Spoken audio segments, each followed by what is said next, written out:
My friends, permit an old voice to speak plainly and without artifice. You who live amid the clamor of machines and markets, who prize reason and demand proof, hear what a man once called the great agnostic has to say from the other side of the veil.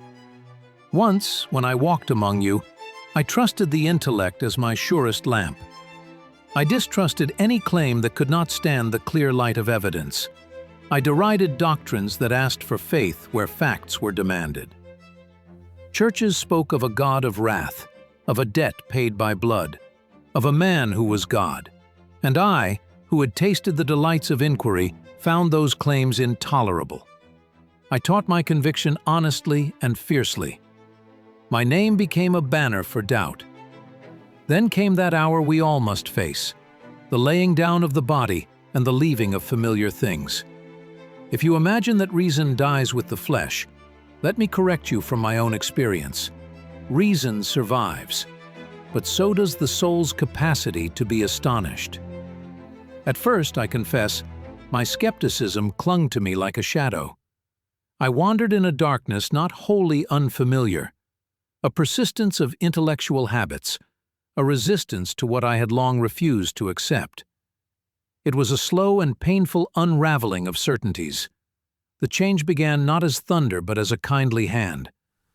I was brought into the company of spirits luminous and gentle, minds and hearts that bore not contempt but tireless compassion.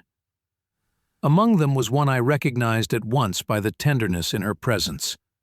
The grandmotherly spirit many of you remember and revere. She and that band of bright souls did not triumph over me with argument. They attended me with love. They showed me that the God I had feared was not a tyrant, but a Father whose essence is perfect love.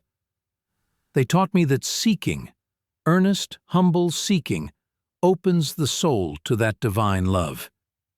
And then one night came the sight that altered every calculation I had ever made. We were gathered when, through a human instrument named Mr. Paget, the Master, Jesus of Nazareth, began to write. As the message flowed, his presence changed. Imagine, if you can, a light so full and so pure that no spirit there could look upon it unshrouded. We fell prostrate. We fell prostrate, not from fear of punishment, but from an awe that was itself a kind of reverent joy. In that luminous visitation, I saw not merely a kindly teacher, but the manifest glory and power of God made visible in a Son of Man. Reason had led me to question. Reason could not be wished away. But reason and vision, when both are true to themselves, do not remain enemies. I do not ask you to discard your intellect. I only tell you what I saw. The glory of a love that is active, healing, and sovereign in a way I had never conceived. The doctrine of a wrathful deity melted before the overwhelming fact of a Father whose way is to draw the soul gently into renewal. So let it be spoken plainly. Robert Ingersoll, who once wore the badge of agnosticism with pride, stands no longer on that shore. I do not recant for the sake of fashion, nor do I speak to comfort those who feared my words. I speak because I have been changed. I now believe in a divine love, not as a mere theory, but as a living force that renews and births souls. I believe that Jesus, in the measure in which I have seen him, is indeed a Son of God, the way, the truth, and the life, and that through earnest prayer and humble seeking, the soul may be opened to that love. Do not mistake my tone for triumphalism. I remain the friend of inquiry. I still cherish evidence, clear thought, and the scrutiny of all claims. But I am newly persuaded that the highest truths do not repel reason. They enlarge it. My task now is to strive for that new birth these loving spirits have shown me, to invite, with frankness and with charity, those who still doubt to inquire earnestly, to seek honestly, and to be willing to be surprised. You who value liberty of conscience, cherish inquiry, and fear unexamined doctrines, take from my tale this one modest lesson, that the search for truth is never wasted, and that the human heart may be taught new depths of humility and wonder, even after the mind has done its work.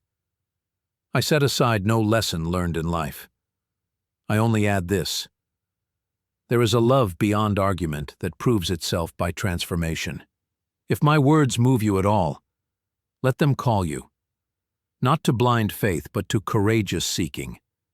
Seek with the mind, seek with the heart, and, if you will, seek with prayer. I have set foot upon that path. The road is long, and I am still learning.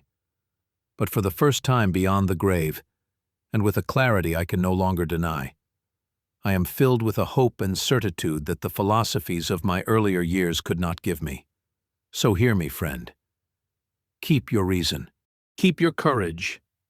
But do not refuse the possibility that love, vast, patient, and holy, may yet surprise you and transform the very terms of your inquiry.